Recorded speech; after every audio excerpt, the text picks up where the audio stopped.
And more than 120 million Americans voted for a president this year, but a much smaller group of people is now deciding the next government of China. That's right. Leaders around the world are wondering just what's going on. So Bill Whitaker is in Beijing for us with that story. Good morning, Bill.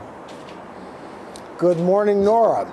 Every 10 years, the reins of power here in China pass to a new generation. Now, the transition is tightly choreographed behind closed doors.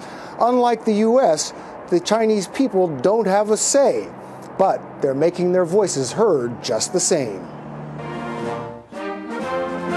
Everything about the 18th Party Congress is big.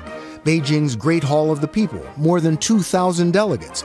The communist elite carry the enormous weight and pride of history and China's boundless hopes for the future. But increasingly, the hopes of 1.3 billion people clash with the one-party state. By some estimates, there are 500 protests in China every day over corruption, pollution.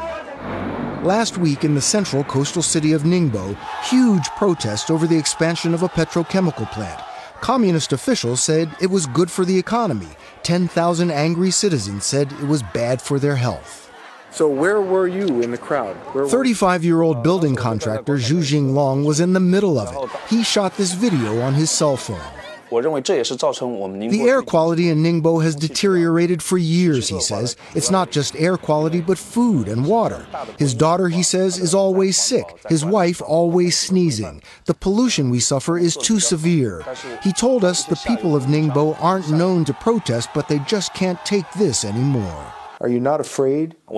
He told us he doesn't worry. Remarkable considering this is how China's government dealt with protesters on Tiananmen Square 23 years ago. So do you think the leaders are listening? I hope so, he says. Citizens should have a right to say no to the government.